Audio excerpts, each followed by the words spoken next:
Wow movies Tamil சேனல்ல இருந்து நான் அபிராமி ஆனந்தன். இன்னைக்கு நான் புதுசாக வந்திருக்கக்கூடிய 2 த்ரில்லர் படங்கள், 2 த்ரில்லர் வெப் சீரிஸை கொண்டு வந்திருக்கேன். இப்போ நான் சொல்ல போகிறதுல ஒரே ஒரு கிரைம் த்ரில்லர் வெப் சீரிஸ் மட்டும் தமிழ் டப்பிங்கில் இல்லை, ஆனால் அதுவும் தரமான ஒரு வெப் சீரிஸ் தான்.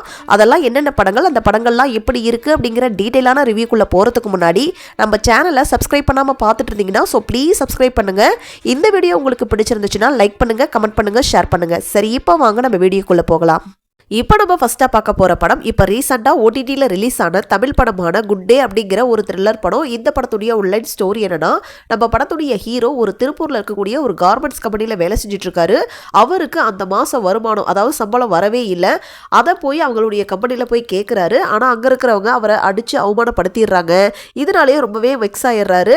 அதுக்கப்புறம் எப்படியோ அவருடைய மாத வருமானம் வந்துடுது, 20,000 ரூபா அவருடைய சம்பளம். அந்த சம்பளத்தில் பாதியை அவருடைய ஒய்ஃபு குழந்தைகளுக்கு அனுப்புகிறாரு, வந்து அம்மாவுக்கு அனுப்புறாரு. அவர் ஒரு ரூம்ல ஸ்டே பண்ணியிருப்பாரு. அந்த ரூம் ரெண்ட்டுக்கு பாதி பணத்தை அனுப்பிடுறாரு. மீதி இருக்கக்கூடிய கொஞ்சம் காசை வச்சு கொஞ்சம் ட்ரிங்க்ஸை வாங்கிட்டு அன்னைக்கு அடிக்கிறாரு. அதுக்கப்புறம் அந்த ஒரு நாள் நைட்டு அவர் என்னென்ன மாதிரியான பிரச்சனைகளை எல்லாம் கொண்டு வராரு, என்னென்ன மாதிரியான சம்பவங்கள்லாம் அன்னைக்கு நைட் அவருக்கு நடக்குது அப்படிங்கிறது தான் இந்த படத்துடைய மீதி கதை. இந்த படத்தை பத்தி நான் ஸ்டார்டிங்லேயே ஒரு விஷயத்த சொல்லிடுறேன். இந்த படத்தை பார்க்கறதுக்கு முன்னாடி வரைக்கும் இந்த படம் எப்படி இருக்கும் அப்படிங்கிற எந்த ஒரு எதிர்பார்ப்புமே இல்லாம தான் நான் இந்த படத்தை பார்த்தேன். அதுக்கேற்ற மாதிரி இந்த பறந்து போ அப்படிங்கிற படத்தை நம்ம பார்த்துருப்போம். அதில் அப்பாவும் பையனும் ட்ராவல் பண்ணிக்கிட்டே போயிட்டே இருப்பாங்க. அதுதான் கதையாக இருக்கும். அதே மாதிரி தான் இதுலையுமே ஹீரோ ட்ரிங்க்ஸ் பண்ணிட்டு அன்னைக்கு ஒரு நாள் என்னென்ன மாதிரியான சம்பவங்களை எல்லாம் பண்ணிக்கிட்டே இருக்காரு அப்படிங்கிறத த்ரூ அவுட் காட்டிகிட்டே இருப்பாங்க. ஃபர்ஸ்ட் ஹாஃப் வரைக்குமே இந்த சம்பவங்களை கொஞ்சம் காமெடி கலந்து சொல்லியிருப்பாங்க. செகண்ட் ஹாஃபில் தான் பார்த்தீங்கன்னா கொஞ்சம் கிரைம் த்ரில்லர் மோடுக்கு போயிருப்பாங்க. அதுவும் நம்ம எதிர்பார்க்குற அளவுக்கு ரொம்ப ஓவராக பரபரப்பாலாம் இருக்காது. ஓரளவுக்கு கொஞ்சம் நீட்டாகவே கொண்டு போயிருந்தாங்க. கிளைமேக்ஸை அவங்க கொண்டு போய் முடித்த விதம் ரொம்ப சூப்பராகவே இருந்துச்சு. ரொம்ப எமோஷ்னலாகவும் இருந்துச்சு. ரெண்டாவது கிளைமேக்ஸில் வரக்கூடிய அந்த சாங்ஸ் ரொம்ப டச்சிங்காகவே இருந்துச்சு. கிளைமேக்ஸில் ஒரு நல்ல ஒரு மெசேஜையும் சொல்லியிருக்காங்க. இந்த படத்தை என்னை ஃபுல்லாக பார்க்க வச்சது ஹீரோவாக நடிச்சிருந்த பிருத்திவிராஜ் ராமலிங்கத்துடைய ஆக்டிங் தான். படம் ஸ்டார்ட் ஆனதுலேருந்து த்ரூ அவுட் கிளைமேக்ஸ் வரைக்கும் அவர் ட்ரிங்க்ஸ் பண்ணிட்டு என்னென்ன மாதிரியான பிரச்சனைகளை எல்லாம் பண்ணுறாரு அப்படிங்கிறத ரொம்ப ரியலாகவே காட்டியிருந்தாங்க. இந்த மூவியில் சப்போர்ட்டிங் ரோலில் நிறைய பேர் நடிச்சிருந்தாங்க. ஆடுகளம் முருகதாஸ், மைனா நந்தினி, காளி வெங்கட், பகவதி பெருமாள் அப்படின்னு சொல்லிட்டு நிறைய பேர் நடிச்சிருக்காங்க. எல்லாருமே அவங்கவுங்களுக்கு கொடுத்துருக்க ரோலை பர்ஃபெக்டாக பண்ணியிருக்காங்க. கிளைமேக்ஸில் அவங்க சொல்லியிருக்கக்கூடிய அந்த ஒரு மெசேஜ் இப்போ இருக்கக்கூடிய சமுதாயத்துக்கு ரொம்பவே தேவைப்படக்கூடிய ஒன்று தான். இந்த படம் ஓவராலாக எப்படி இருக்குது அப்படின்னு கேட்டிங்கன்னா, ரொம்ப சூப்பரான படம் அப்படின்லாம் சொல்ல மாட்டேன். ஆனால் கண்டிப்பாக ஒன் டைம் பார்க்கலாம். இந்த படத்தை நீங்கள் பார்க்கணும் அப்படின்னு நினச்சிங்கன்னா சன்நெக்ஸ் ஓடிடியில் தமிழ்லேயே அவைலபிளாக இருக்குது. அடல் கண்டெல்லாம் இல்லை, நீங்கள் தாராளமாக ஃபேமிலியோடையே பார்க்கலாம். இப்போ நம்ம ரெண்டாவதாக பார்க்க போகிற வெப் சீரிஸ் இப்போ ரீசெண்டாக ஓடிடியில் ரிலீஸ் ஆன தெலுங்கு கிரைம் த்ரில்லர் வெப் சீரிஸான கான்ஸ்டபிள் கனகம் அப்படிங்கிற ஒரு சூப்பரான ஒரு கிரைம் த்ரில்லர் வெப் சீரிஸ். இந்த வெப் சீரிஸில் டோட்டலாகவே 6 எபிசோடு இருக்குது. ஒவ்வொரு எபிசோடும் 30 மினிட்ஸ்க்குள்ளே ரன் ஆகுது.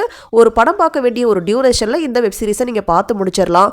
உங்களுக்கு இன்ஸ்பெக்டர் ரிஷி இந்த மாதிரியான வெப் சீரிஸ்லாம் ரொம்ப பிடிக்கும் அப்படின்னா கண்டிப்பாக இந்த ஒரு வெப் சீரிஸும் உங்களுக்கு பிடிக்கும். இந்த வெப் சீரிஸுடைய ஒன்லைன் ஸ்டோரி என்னன்னா, ஸ்டார்டிங் சீனிலேயே ஒரு பொண்ணு ஒரு காட்டுக்கு நடுவில் இருக்கக்கூடிய ஒரு பஸ் ஸ்டாப்பில் கீழே இறங்குறாங்க.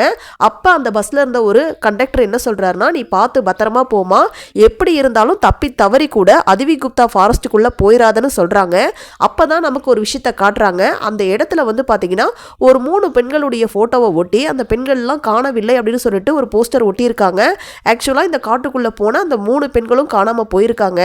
அந்த வரிசையில் இப்போ அந்த பொண்ணுமே அந்த இடத்துல போயிட்டு இருக்கும்போது 2 பசங்க அவங்க கிட்ட கொஞ்சம் மிஸ்பிஹேவ் பண்றாங்க. இவங்க கிட்ட இருந்து தப்பிக்கணும் அப்படிங்கிறதுக்காக அந்த பொண்ணு தவறி போய் அதிவி குப்தா ஃபாரஸ்ட்குள்ள போயிடுறாங்க. அப்படி போன அந்த பொண்ணு மர்மமான முறையில் காணாம போயிடுறாங்க. இந்த ஒரு ஊருக்குள்ள இருக்கக்கூடிய ஒரு ஸ்டேஷன்ல இது வரைக்கும் பெண் போலீஸே வந்தது கிடையாது. அப்படி ஒரு பெண் போலீஸ், அதாவது பெண் கான்ஸ்டபிளா இருக்கக்கூடிய நம்ம ஹீரோயின் அந்த ஊருக்குள்ள வர ஆரம்பிக்கிறாங்க. அவங்களுடைய ஃப்ரெண்டும் ஒரு நாள் இந்த காட்டுக்குள்ள போகும்போது தவறி காணாம போயிடுறாங்க.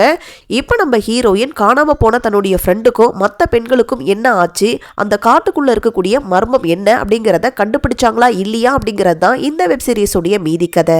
இந்த வெப் சீரிஸுடைய பாசிட்டிவ் அப்படின்னா டெக்னிக்கலி ஒரு செம்ம ஸ்ட்ராங்கான ஒரு வெப் சீரிஸ். இந்த வெப் சீரிஸுடைய சினிமோட்டோகிராஃபிலாம் நைட் டைமில் அந்த காட்டின விதம் சூப்பராகவே இருந்துச்சு. பேக்ரவுண்ட் மியூசிக் தான் பல இடங்களில் ஒரு த்ரில்லிங்கை, ஒரு பரபரப்பை கொண்டு வந்துச்சு அப்படின்னே சொல்லலாம். இந்த வெப் சீரிஸில் நடிச்சிருந்த வர்ஷா, ராஜீவ் கனகலா, ஸ்ரீனிவாஸ் அவசர்லா இவங்க 3 பேருமே ரொம்ப சூப்பராகவே பர்ஃபார்ம் பண்ணியிருக்காங்க. இவங்க மட்டும் இல்லாமல் இந்த வெப் சீரிஸில் நடிச்சிருந்த ஒவ்வொருத்தருமே ரொம்ப சூப்பராகவே நடிச்சிருக்காங்க. ஸ்க்ரீன் பிளேவை பற்றி சொல்லணும் அப்படின்னா எங்கேயுமே போர் அடிக்காத அளவுக்கு 6 எபிசோட் எபிசோடு எப்போ முடிஞ்சது அப்படிங்கிறது தெரியாத அளவுக்கு நல்லா பரபரப்பாகவே கொண்டு போயிருந்தாங்க. பெருசாக எங்கேயுமே போர் அடிக்கல. ரெண்டாவது கில்லர் யாரு, எதுக்காக இதையெல்லாம் பண்றாங்க அப்படிங்கிறதுக்கான அந்த காரணம் ஏத்துக்கிற அளவுக்கு கொண்டு போயிருந்தாங்க. ஹீரோயினுக்கும் அவங்களுடைய ஃப்ரெண்டுக்கும் நடுவில் இருக்கக்கூடிய அந்த பாண்டிங் சூப்பராகவே ஒர்க் அவுட் ஆச்சு. கிளைமேக்ஸை நல்லா சஸ்பென்ஸாகவே கொண்டு போய் முடிச்சிருக்காங்க. கண்டிப்பாக சீசன் 2க்கு லீடு கொடுத்து தான் முடிச்சிருக்காங்க.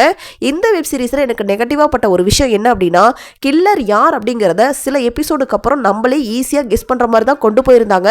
அதுதான் இந்த வெப் சீரிஸோடைய ஒரு மிகப்பெரிய ஒரு நெகட்டிவ் அப்படின்னே சொல்லுவேன்.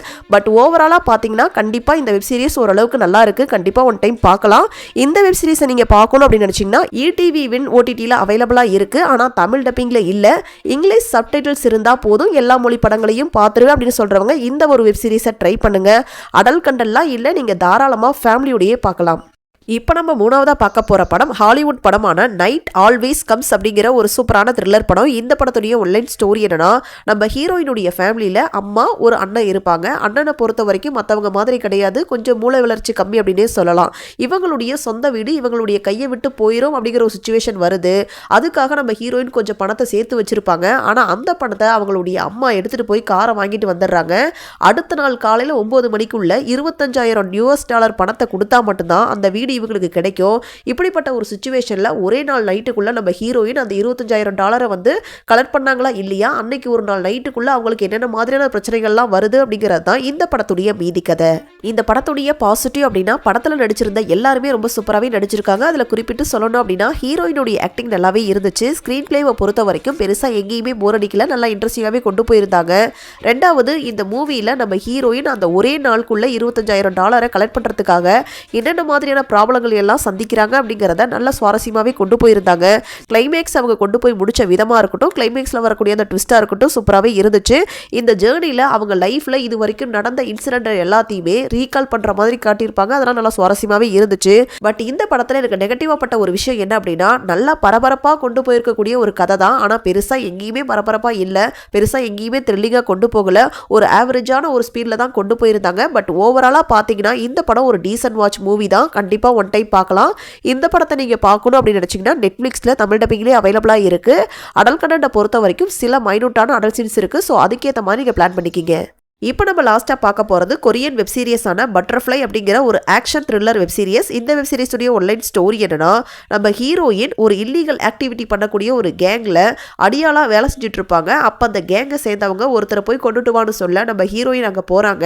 அங்கே போனதுக்கு அப்புறம் தான் அவங்க கொல்ல வந்த ஒரு நபர் நம்ம ஹீரோயினுடைய அப்பா அப்படிங்கிற ஒரு விஷயமே தெரிய வருது. நம்ம ஹீரோயினுடைய அப்பாவை பொறுத்த வரைக்கும் ஒரு எக்ஸ் மிலிட்ரி ஆஃபீஸராக இருப்பார். ஊருக்குள்ளே அவர் இறந்துட்டாருன்னு சொல்லி நம்ப வச்சுட்டு ரகசியமாக வாழ்ந்துட்டு இருப்பாரு. அவருக்கு ஒரு தனியாக ஒரு ஃபேமிலியும் இருக்கும். இந்த ஒரு விஷயம் நம்ம ஹீரோயினுக்கு தெரிஞ்சதுக்கு அப்புறம் என்னென்ன மாதிரியான சம்பவங்கள் நடக்குது, கடைசியா நம்ம ஹீரோ அவருடைய பொண்ணை அந்த ஒரு கேங்ல இருந்து மீட்டு கொண்டு வந்தாரா இல்லையா அப்படிங்கிறது தான் இந்த வெப் சீரிஸுடைய மீதி கதை.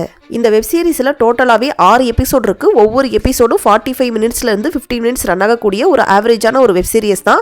இந்த வெப் சீரிஸுடைய பாசிட்டிவ் அப்படின்னா, வெப் சீரிஸ்ல வரக்கூடிய அந்த ஆக்ஷன் சீக்வன்ஸ் எல்லாம் ஓரளவுக்கு நல்லாவே இருந்துச்சு. இந்த வெப் சீரிஸ்ல நடிச்சிருந்த எல்லாருமே ஓரளவுக்கு நீட்டாவே பெர்ஃபார்ம் பண்ணியிருக்காங்க. வெப் சீரிஸை ஸ்டார்ட் பண்ண விதமும் ஓரளவுக்கு நல்லா த்ரில்லிங்காக இருந்துச்சு. இந்த வெப் சீரிஸ்ல நெகட்டிவா பட்ட ஒரு விஷயம் என்ன அப்படின்னா, சில ரிப்பீட்டடான சீன்ஸ் வந்துகிட்டே இருந்துச்சு. ஒரே மாதிரியான சீன்ஸ் ரிப்பீட்டடா வந்துகிட்டே இருந்துச்சு. அதுதான் இந்த வெப் சீரிஸ் உடைய நெகட்டிவ் அப்படினே சொல்லலாம். ஓவராலா இந்த வெப் சீரிஸ் எப்படி இருக்கு அப்படின்னு கேட்டீங்கன்னா, ஒரு ஆவரேஜான வெப் சீரிஸ் தான். பொழுது போகல அப்படின்னா ஒன் டைம் பார்க்கலாம். இந்த வெப் சீரிஸை நீங்க பார்க்கணும் அப்படின்னு நினைச்சீங்கன்னா Amazon Primeல தமிழ் டப்பிங்லேயே அவைலபிளா இருக்கு. அடல்ட் கண்டென்ட்டை பொறுத்த வரைக்கும் சில அடல்ட் சீன்ஸ் இருக்கு. ஸோ அதுக்கேற்ற மாதிரி நீங்க பிளான் பண்ணிக்கிங்க. ஸோ இதே மாதிரி சூப்பரான படங்களை பத்தி நீங்க தெரிஞ்சுக்கிறதுக்கு மறக்காம வாவ் மூவிஸ் தமிழ் சேனலை சப்ஸ்கிரைப் பண்ணுங்க, லைக் பண்ணுங்க, ஷேர் பண்ணுங்க, கமெண்ட் பண்ணுங்க. தேங்க்யூ.